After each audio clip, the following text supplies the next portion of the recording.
What do you think of peripheral development? I'm opposed to it. I know that the smart answer is to say, I'm for smart growth or something like that, but having grown up here, I've really seen that a compact footprint for the city of Davis is advantageous, just in and of itself. It makes it more bike friendly, it makes it more pedestrian friendly, it makes it more of a close-knit community. What I have said, though, is that if there were a specific need for a community, I would be willing to consider growing our borders. So, for instance, I do believe there's some senior housing, there is a need for senior housing, a complex or development such that people have some added choices. Their own for an ownership type of unit with some nice services associated with that, and then maybe some mixed age units around that, so people don't feel like they're in sort of this segmented old person's area. But really, in general, I'm opposed to peripheral development. I was opposed to Measure X, and I didn't support the Wild Horse Ranch development because I think we have some options in terms of growing up.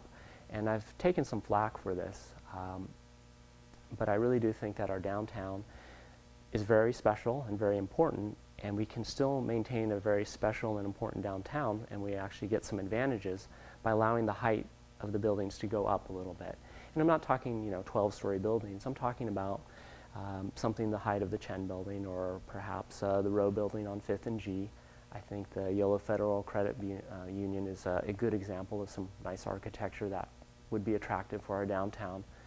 And the nice thing about having more people located downtown who live there and more options for people downtown is it just kind of on its own, it continues to keep Davis and continues to keep the downtown kind of this vibrant hub.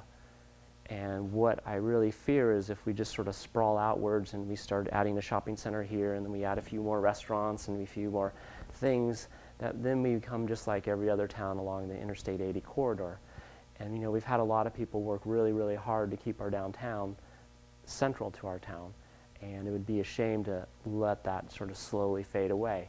I mean, we need to realize, it's struggling times for businesses. The internet, which we all love, and a lot of us will shop on the internet, that has changed kind of the retail model. And so I think if we have interesting, unique, independently owned shops downtown, and we make it so that retail space is affordable, but we also make it so that there's enough foot traffic there. I mean, there's the square foot, the cost per square foot is one factor when a business decides on where they want to locate. But another factor is how much foot traffic is there? Are there 10 people who go by a day or 1,000 people who go by a day? And so I think if we can increase the density downtown in a thoughtful way, I think we really benefit the community, but also the businesses down there. I don't think it's possible to really, there's some people, understandably, they really love the way Davis is and don't want it to change. I don't think we can sort of put a layer of amber over the whole city and just kind of freeze it in place. The world is evolving. And so I think where we can have some movement and allow for some development and changes in the downtown area, but in a thoughtful way. But that would be something that I support. But to your very first question, in general, I don't support peripheral development. I think it's short-sighted. Not only did you answer my second question, but you came back and remembered what my first question was.